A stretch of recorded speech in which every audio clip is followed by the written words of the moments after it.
वक्रतुण्डमहाकाय कोटिसूर्यसमप्रभ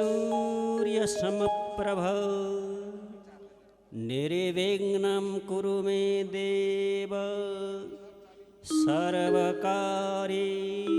सर्वदा सर्वकार्येषु सर्वदा। ब्रह्मानन्दं परमसुखदं केवलं ज्ञानमूर्तिं द्वन्द्वातीतं गगनसदृशं तत्त्वमस्यादिलक्ष्यम् एकं नित्यं विमलमचलं सर्वदेहि साक्षिभूतं भावातीतं त्रिगुणरहितं सद्गुरुं तं नमामि सद्गुरुं तं नमामि। सर्वेषां स्वस्तिर्भवतु सर्वेषां शान्तिर्भवतु सर्वेषां मङ्गलं भवतु सर्वेषां पूर्णं भवतु भवतु भवतु भवतु सर्वमङ्गलं सर्वमङ्गलम्। ॐ शान्तिः शान्तिः शान्तिः। अखिलेश्वर परब्रह्म परमात्मा परमेश्वर अनंत कोटि ब्रह्मांड नायक संचालक सर्वेश्वर सर्वाधार सर्वव्यापक आशुतोष भगवान पशुपतिनाथ एवं करुणामयी वात्सल्यमयी जगत जननी भगवती पराम्बा स्वस्थानी परमेश्वरी प्रति सतत नमन गर्दै सतत वन्दना गर्दै सतत प्रार्थना गर्दै नेपालको ऐतिहासिक पुरातात्विक शिलामणिले सुशोभित ललित कलाले सुशोभित यो अत्यन्त पवित्र शिव क्षेत्र पाशुप क्षेत्र पवित्र भूमि सन्तानेश्वर महादेवको मन्दिर परिसरमा हामीहरू उपस्थित भइरहेका छौँ। त मलाई यसरी बोल्ने अवसर दिनुभएकोमा यस 11 वर्षीय विराट सत्संग समारोह शिव महापुराण समायोजन गर्नुहुने समितिका अध्यक्ष महोदय जो हो प्रथम श्रेणीको इन्जिनियर भएर पनि यो विराट सत्संग समारोह आध्यात्मिक क्षेत्रमा धार्मिक क्षेत्रमा अहोरात्र खट्नु भएको छ विनोद खड्काज्यू उहाँलाई एकपटक ताली बजाएर स्वागत गरौँ जोरदारसँग। यसैगरी भीमसेन खड्काजी दयराम जे अन्य सदस्य महानुभावहरू र यस गरिमामय मञ्चबाट हामीलाई अत्यन्त माधुर्य शैलीमा मिठास शैलीमा शिव महापुराणको माध्यमद्वारा धेरैभन्दा धेरै वेदान्तपरक केवल कथा मात्रै नभएर वेदान्तपरक कथा प्रवचन श्रवण गराएर मनमुग्ध मन्त्रमुग्ध पारिदिनुहुने कला र गलाका धनी विश्व हिन्दू कल्याणकारी महासङ्घ राष्ट्रिय समितिका अध्यक्ष पण्डित परवर वाचन शिरोमणि दीपक सापकोटाज्यू, उपवाचक युवराज बरालज्यू र यो मञ्चमा विराजमान भएर हजुरहरूलाई आशीर्वचन प्रदान गर्नुहुने 2044 सालदेखि नै उहाँको मुख्य भूमिका ठुलो योगदान रहेको छ, जसलाई श्री 5 महाराजाधिराज वीरेन्द्र वीर विक्रम शाहदेवको करकमलद्वारा बाहुलीबाट नेपालमा एकमात्र कथा वाचस्पतिको उपाधिले विभूषित हुनुभएका परम पूज्य अत्यन्त निष्ठावान व्यक्तित्व शिवराम आचार्य गुरुज्यू, उहाँप्रति पनि सबैले जोरदारसँग ताली बजाएर स्वागत गरौँ। यसै गरी यस गरिमामय मञ्चमा सङ्गीतको माध्यमबाट मनमुग्ध पार्नुहुने, मन्त्रमुग्ध पार्नुहुने, राष्ट्रिय स्तरमै ख्याति कमाइसक्नु भएको छ चर्चित कलाकार सङ्गीतकार श्रीधर घिमिरेजी, उहाँलाई पनि जोरदारसँग ताली बजाएर स्वागत गरौँ। यसै गरी राष्ट्रिय स्तरमै ख्याति प्राप्त माधव भण्डारीजी, जनकराज गिरिजी र बैतडीबाट, अछामबाट, कैलालीबाट आउनुभएका सबैको नाम मलाई थाहा नभएको हुनाले क्षमा माग्दै यी सबै राष्ट्रिय स्तरका कलाकारहरू हुनुहुन्छ, उहाँहरू सिङ्गो टिमलाई सबैले ताली बजाएर स्वागत गरौँ। यसै गरी यस गरिमामय मञ्चमा यज्ञमा वर्ण भएर यज्ञको पूर्ण कर्मनिष्ठामा रहेर यज्ञको कर्मकाण्डको भूमिकालाई निर्वाह गर्नुहुने वाराणसीदेखि आएर अत्यन्त प्रबुद्ध व्यक्तित्व, अत्यन्त साहित्यमा रुचि राख्ने, अत्यन्त पूर्वीय दर्शनमा रुचि राख्ने वरिष्ठ विद्वान हाकिम भण्डारीज्यू, अन्य गुरुजनहरू, सचिवालयमा खट्ने समितिका पदाधिकारीज्यूहरू, सुरक्षा दिएर खटिने सुरक्षाकर्मीहरू, भान्सामा खटिने मातृशक्ति आमाहरू, जति पनि यो यज्ञलाई सुसम्पन्न गर्नको लागि अहोरात्र खट्नुहुने, यत्र तत्र सर्वत्र छरिएर रहनुभएका श्रद्धामयी, ममतामयी, भक्तिमयी, भागवतमयी, परमात्मा चरणानुरागी मातृशक्ति आमाहरू, टाढा टाढाबाट पाल्नुहुने लब्ध प्रबुद्ध व्यक्तित्वहरू, पत्रकार युवा मित्रहरू, सबैप्रति सर्वप्रथम मेरो पनि हार्दिक स्वागत तथा अभिवादन स्वीकार्नुहोला। र अब हामीले प्रवचन एक शब्द चुहिन्छ कि भनेर श्रवण गर्नुहोला। प्रवचनको ठुलो महत्त्व छ, शिव तत्त्वको ठुलो महत्त्व छ, एकादशीको ठुलो महत्त्व छ। आज भीमा एकादशी, भीष्म पितामहसँग गाँसिएको छ यो कुरा, महाभारतसँग गाँसिएको छ। हिजो मैले भन्दै समय छोटो भएको हुनाले हिजोको प्रसङ्गलाई पुष्टि गर्न पाएको थिएन।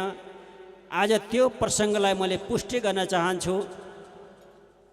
जीवनमा कहिले पनि नभरिने 4वटा कुरा छन्, जबकि हाम्रो जीवनमा नभरिने, जिन्दगीभर नभरिने 4वटा कुरा छन्, 4वटा भाँडा छन्। ती 4वटा भाँडा कहिले पुरिँदैनन्।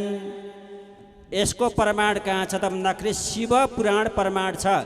भगवान शङ्करसँग पार्वतीले प्रश्न गर्नुहुन्छ, हे पतिदेव, ती नभरिने भाँडा कस्ता कस्ता छन् भनेर आज्ञाउँदा भगवान शङ्कर भन्नुहुन्छ, हे देवी, नाग्निस्तुष्यति काष्ठानां नापगानां महोदधि नान्तकः सर्वभूतानां न पुंसां वामलोचना। हे देवी, हे पार्वती, पहिलो भनेको के हो त भन्दाखेरि नभरिने भाँडो भनेको ना अग्निस्तुष्यति काष्ठानां, आगोले अग्निले जति दाउरा खाए पनि, जति समिधा खाए पनि अग्निको मुख रित्तै। अग्नि, आगो कहिले तृप्त हुन्छ? आगो कहिले पनि तृप्त हुँदैन। किन तृप्त हुँदैन त आगो भन्दाखेरि आगोका अग्निका 7वटा जिब्रा छन्। काली, कराली, मनोजवाह, सुलोहिता, सुधम्रवणा, स्फुलुङ्गिनी, विश्वरुचि, यी 7वटा जिब्रा हुन्। त त्यसो भएको हुनाले यो अग्नि तत्त्व कहिले पनि तृप्त हुँदैन। किन भन्दाखेरि हाम्रो यो शरीरभित्र पनि जठराग्नि हुन्छ। यो हाम्रो शरीर पञ्चतत्त्वले बनेको छ। खम वायु मग्निम सलिलम महिम छ। खम भनेको आकाश, वायु भनेको अक्सिजन पवन, खम वायु मग्निम अग्नि तत्त्व, सलिलम भनेको जल, महिम च भनेको महिम भनेको पृथ्वी धरती माता, जसलाई वसुन्धरा भनिएको छ। जसले यो वसुन्धरामा यो पृथ्वीमा जसले परिश्रम गर्न सक्छ, पुरुषार्थ गर्न सक्छ, त्यसैले यो पृथ्वीलाई अनि आफू अनुकूल व्यक्त गर्न सक्दछ। त्यसैलाई भनिएको छ वीरभोग्या वसुन्धरा। हिन्दीमा भनिएको छ जिसका लाठी उसका भैंस। हेर्नुहोस्, जसले पृथ्वीलाई दर्शन गर्न सक्छ, पृथ्वीको महत्त्व बुझ्न सक्छ, आमाको महत्त्व बुझ्न सक्छ, त्यसले मात्रै पृथ्वीमा भएका वस्तुहरूको उपभोग गर्न पाउँछ, उपयोग गर्न पाउँछ। त्यसो भएको हुनाले पहिलो भनेको के हो त भन्दाखेरि अग्नि तत्त्व कहिले पनि तृप्त हुँदैनन्। अर्थात् नभरिने पहिलो भाँडो भनेको पात्र के हो? अग्नि। जति दाउरा खाए पनि अग्निको मुख रित्तै। 1 नम्बरमा जान्नु होला। दोस्रो कुरा, ना अग्निस्तुष्यति काष्ठानां नापो नापगानम महोदधि।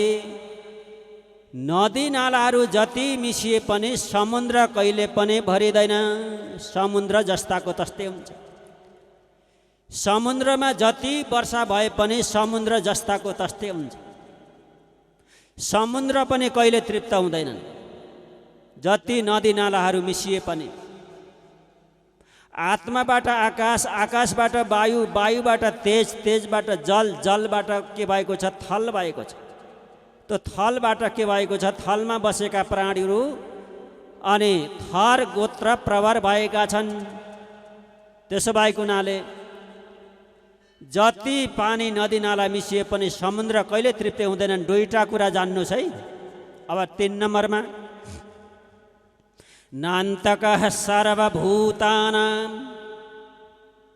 जति मान्छे खाए पनि, जति प्राणी खाए पनि, चराचर जगत जति प्राणी खाए पनि यमराजको मुख रित्तै। यमराज कहिले तृप्त भएका छन्?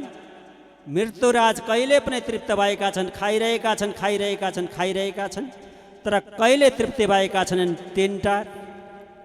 अर्को 4 नम्बरमा तृप्त नहुने भाँडो भनेको के हो? संस्कृतका महान कवि कालिदास भन्नुहुन्छ लोभः पापस्य कारणम। लोभको भाँडो कहिले पनि भरिनेवाला छैन। यी 4वटा नभरिने भाँडा। त्यसो भएको हुनाले यी कुराहरूलाई एकदम आफूमा घटाएर हामीले अनुभव गर्दै गर्दै जाने भने हामीलाई के हुन्छ त भन्दाखेरि एक प्रकारको वैराग्य प्राप्त हुन्छ, एक प्रकारको त्याग भाव प्राप्त हुन्छ। त यसैलाई भनिएको छ त्यागो हि महताम धनम। संसारमा सबैभन्दा ठुलो धन भनेको के हो? त्याग। आज हामीले भगवान् बुद्धलाई मान्छौँ, आज हामीले आद्य जगद्गुरु शङ्कराचार्यलाई मान्छौँ, आज हामीले मदर टेरेसालाई मान्छौँ, आज हामीले राक फेलरलाई मान्छौँ, आज हामीले अफ्रिकाका पूर्व राष्ट्रपति नेल्सन मण्डेलालाई मान्छौँ, आज हामीले जसले सिङ्गापुर बनायो ली क्वान यू भन्ने त्यस्ता वकिल व्यक्तित्वलाई मान्छौँ, नेपालमा पनि भीमसेन थापालाई मान्छौँ, बलभद्र कुँवरलाई मान्छौँ, जसले नाला पानीको प्रसङ्गमा आउँदा इतिहासमा प्रष्ट लेखिएको छ। नाला पानी किल्लामा नलिली आराम छिनबार नसुती चारै प्रहर बलभद्र कुँवर खुबैसित लडेरे पहाडको टाकुरी चम्के चमक खुकरी जसरी मेघ गर्जन्छ आकाशमा सनन उसरी गर्जे नेपाली नाला पानी घनन मुला काटे झैँ काटे खुकुरी घुमे फनन एक रात सुन साना पानी आउने मुहान बैरी आई थुनेछ सास धान्ने कसरी यसरी कि उसरी नेपालको फौजले त्यहाँबाट लगेर पाइला चल्यो सुस्तरी भन्ने यस्तो इतिहास छ। हेर्नुहोस् यस्ता यस्ता महान विभूतिहरूमा के थियो त भन्दाखेरि त्याग थियो।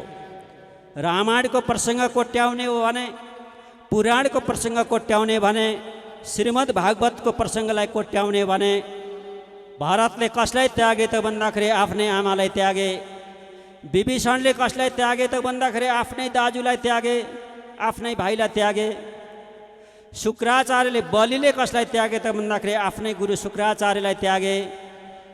अनि संसारमा जसले त्याग गर्छ त्यो त्याग गर्नेले नै सबैभन्दा ठुलो कुरा पाउँछ।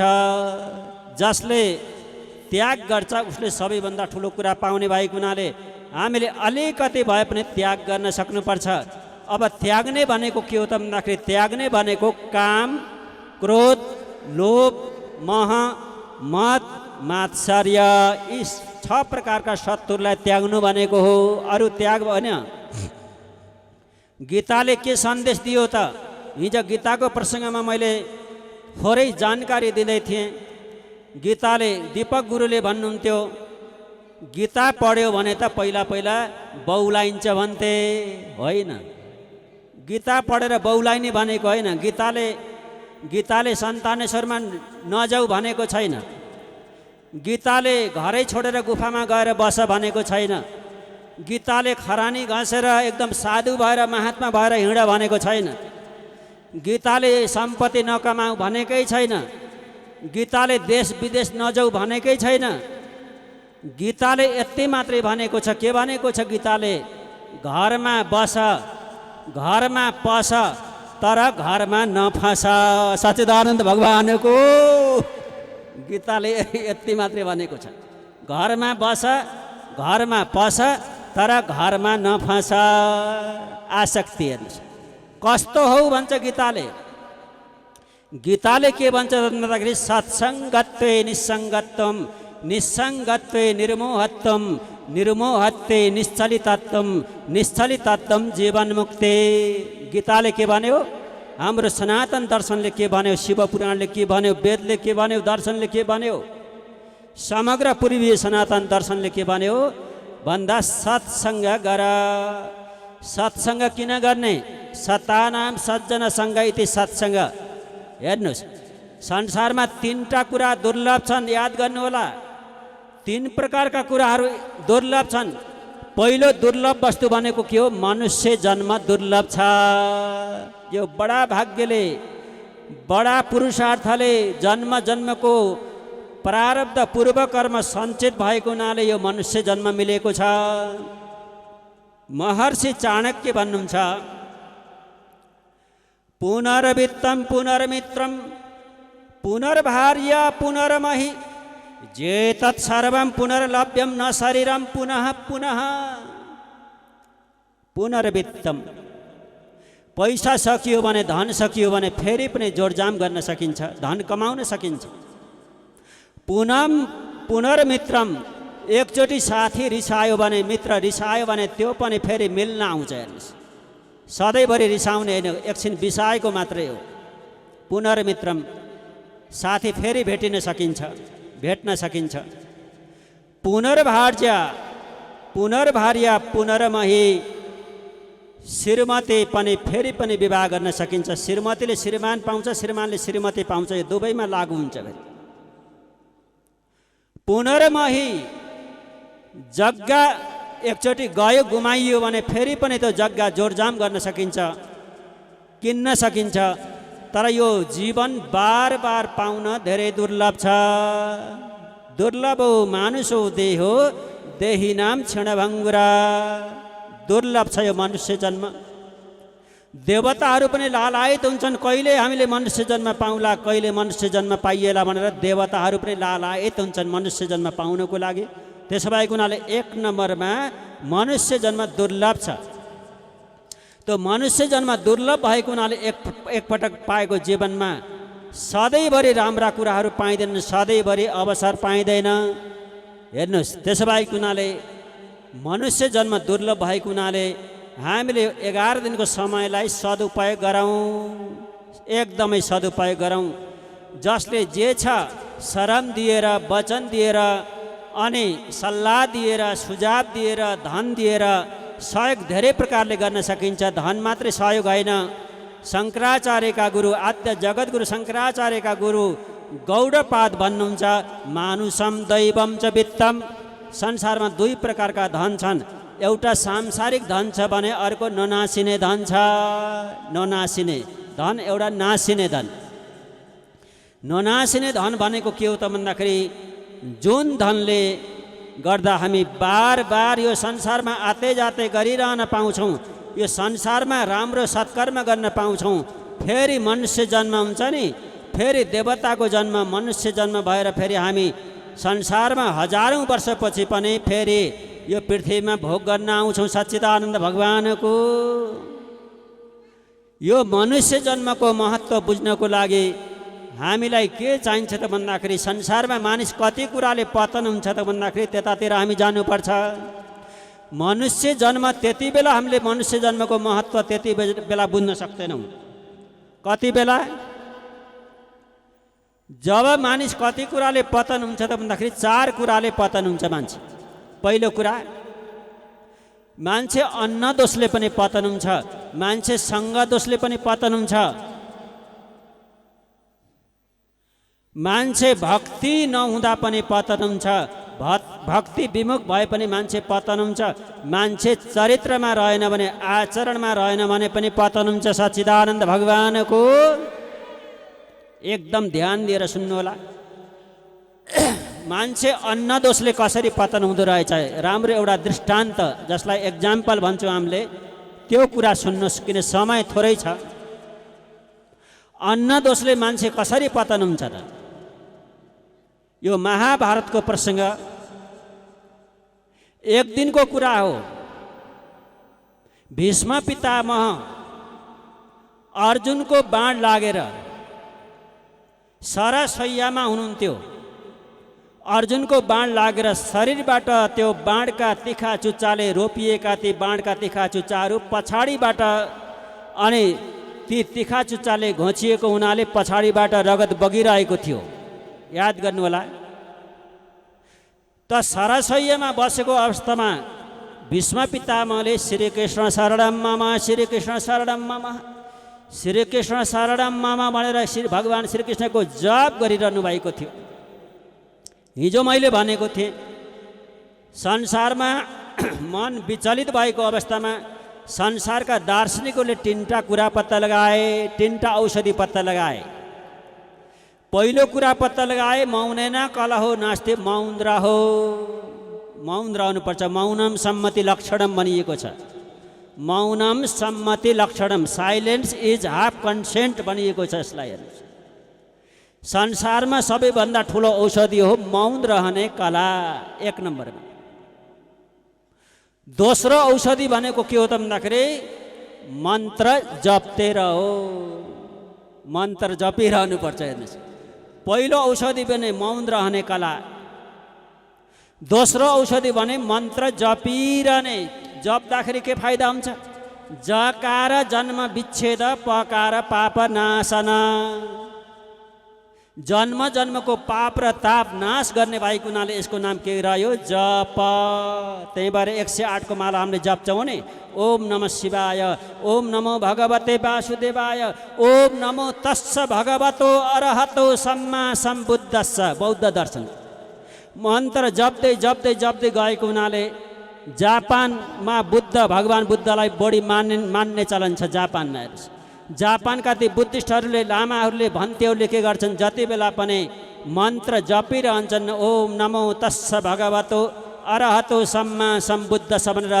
अनि उनीहरूले धेरै समयसम्म जपिरहेछन् मन्त्र। हेर्नुहोस्, मन्त्र पहिला जापानको नाम जापान थिएन अरे, अनि मन्त्र जपन जपन जपन जपन भन्दा भन्दै देशकै नाम जापान भयो रे सच्चिदानन्द भगवानको। हेर्नुहोस्, मन्त्रमा त्यस्तो ठुलो शक्ति छ। विनाशले निम्ति आएको विकास जापानलाई भनिन्छ, विनाशले निम्ति आएको विकास जापानलाई भनिएको छ। त्यसो भएको हुनाले मन्त्र जप्ते रहो। हामीले मन्त्र जप्न घरमा जति सकिन्छ समय विनियोजन गरेर मन्त्र जप्न छुटाउनु हुँदैन। 2 नम्बर।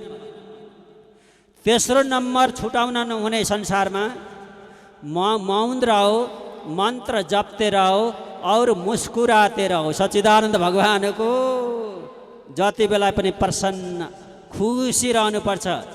एउटा हेल्दी, एउटा ह्याप्पी। हेर्नुहोस् त, यी दुईटा भए के चाहियो त? भीष्म पितामहले यसरी नै श्रीकृष्ण शरणम मम, श्रीकृष्ण शरणम, श्रीकृष्ण शरणम भनेर उत्तरायणको अपेक्षा गरिरहनु भएको थियो। अनि जब अर्जुनका बाण रोपिएका थिए, रगतका धारा बगिरहेका थिए, त्यस्तो अवस्थामा भीष्म पितामहले आफ्ना बन्धु बान्धवहरूलाई जुटाएर उहाँले धर्मको चर्चा गरिरहनु भएको थियो, सत्सङ्गको चर्चा गरिरहनु भएको थियो, ज्ञानको चर्चा गरिरहनु भएको थियो। कर्म भनेको यो हो, भक्ति भनेको यो हो, ज्ञान भनेको यो हो भनेर सबैलाई बुझाइरहनु भएको थियो। किन भन्दाखेरि हामीले भक्ति भक्ति भनेर मात्र हुँदैन, कर्म कर्म भनेर मात्र पनि हुँदैन, ज्ञान ज्ञान भनेर पनि मात्र हुँदैन। किन भन्दाखेरि कर्म पनि चाहिन्छ, भक्ति पनि चाहिन्छ, ज्ञान पनि चाहिन्छ। यो भनेको त्रिवेणी हो, यो भनेको गङ्गा हो, सङ्गम हो। मैले बार बार जहाँ गए पनि भन्ने गरेको छु, कर्म भक्ति ज्ञान यी तिनटै हामीलाई चाहिन्छ।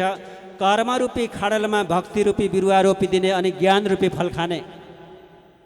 कतिपयले भन्नुहुन्छ होइन भक्ति नै सर्वे सर्वा हो भन्नुहुन्छ, तर मैले यो कुरालाई त्यति महत्त्व दिँदैन। महत्त्व त दिन्छु।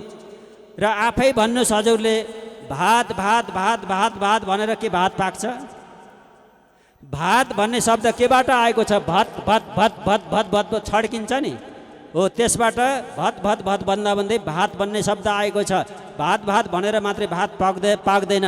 त्यहाँ कति कर्म गर्छ, कति जुटाउनु पर्छ, कति परिश्रम गर्नुपर्छ। त्यसो भएको हुनाले कर्म भक्ति ज्ञान हामीलाई तिनटै चाहिन्छ। यो भनेको त्रिवेणी हो, सङ्गम हो। त भीष्म पितामह सबैलाई कर्म भक्ति ज्ञान बताइरहनु भएको थियो। ते बन्धु बान्धवहरू लट्ठ थिए, मनमुग्ध थिए, मन्त्रमुग्ध थिए। त्यो सभामा द्रौपदी पनि थिइन्। द्रौपदी पनि हाँसिरहेकी थिइन्, अरू रोइरहेका थिए। भीष्म पितामहको अब प्राणान्त जाने बेला भयो। उत्तरायणको अपेक्षा गरिरहनु भएको छ। अब धेरै समय रहनुहुन्न भन्ने सबैलाई लागिरहेको थियो। यस्ता वृद्धावस्था, यस्ता वृद्ध ज्ञानी को अब कहिले कुरा सुन्न पाइएला भनेर सबै रोइरहेका थिए, आँखाबाट आँसु झारिरहेका थिए।